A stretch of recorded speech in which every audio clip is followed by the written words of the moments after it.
Halo, assalamualaikum warahmatullahi wabarakatuh. Bertemu lagi dengan saya Mila Formosa. Pada kesempatan kali ini saya akan sedikit berbagi kisah atau berita atau cerita seputar TKI dan TKW di seluruh dunia. Berita viral hari ini, seorang TKW Taiwan asal Indonesia, Mbak Siti, ditangkap polisi di rumah majikannya karena dia terbukti melakukan pencurian sebanyak 5 kali di tempat olahraga. Berikut kronologinya. Diliput dari liputan BMI, kepolisian Songshan, Taipei City berhasil menangkap seorang pelaku pencurian. Pencurian itu terjadi di Stadion Taipei, di mana pelakunya adalah seorang pekerja migran swasta asal Indonesia. Dari hasil penggeledahan polisi menemukan beberapa lembar uang dan telah disita. Sementara pelakunya sudah dipindahkan ke Kejaksaan Shilin untuk dilakukan proses selanjutnya.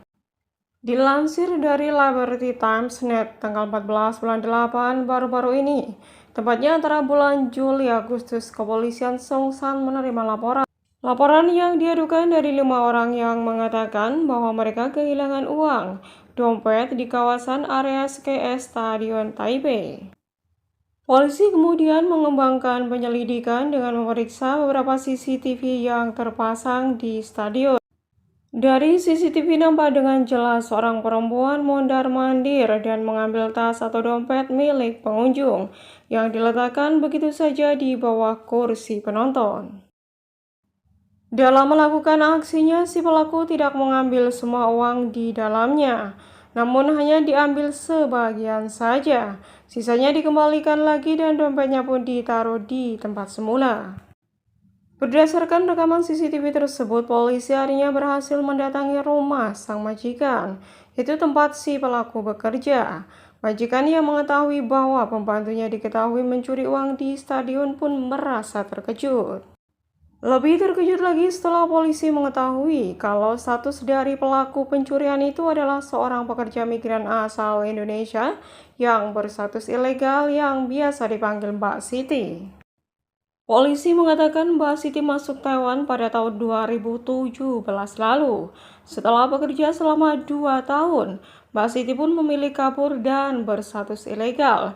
Hingga tahun lalu dia menemukan majikan dan bekerja menjaga anak.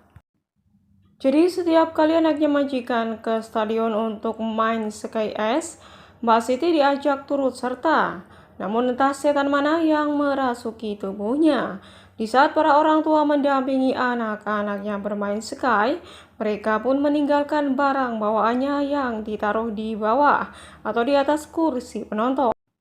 Mengetahui hal itu, Siti memanfaatkan kesempatan itu untuk mengambil uang mereka. 1-2 kali usahanya lancar, Siti pun ketagihan dan terus mengulanginya hingga 5 kali. Akhirnya ada seorang korban yang melapor dan akhirnya Mbak Siti pun ditangkap di tempat dia bekerja. Nah, di sini yang apes bukan Mbak Siti saja, tapi juga majikannya. Jadi karena majikannya ini kan dengan sengaja memperkerjakan ya PRT atau TKW secara ilegal, yang pasti dendanya juga tidak main-main guys. Ya kita doakan saja buat Mbak Siti ya, semoga saja ini bisa menjadikan pelajaran agar selanjutnya tidak mengulangi hal-hal seperti ini lagi. Jadi apapun alasannya bahwa pencurian itu tidak dibenarkan ya guys. Seperti kita ketahui ya bahwa di Taiwan itu setiap sudut jalan itu pasti ada kamera. Apalagi ini di tempat tertutup di gedung yang dimana di situ difasilitasi dan dimana kita masuk juga harus bayar, yang pasti di situ lengkap dengan CCTV di setiap penjuru. Entah Mbak Siti ini tidak tahu atau memang sengaja atau memang sudah nekat untuk melakukan pencurian tersebut. Ya, kita doakan yang terbaik buat Mbak Siti, yang pasti nantinya akan diproses sesuai dengan apa yang dia lakukan, dan setelah itu pasti dia akan di blacklist atau dipulangkan ya, karena statusnya yang ilegal tadi guys. Ya, mungkin sekian dulu video dari saya. Terima kasih. Wassalamualaikum warahmatullahi wabarakatuh. Bye-bye.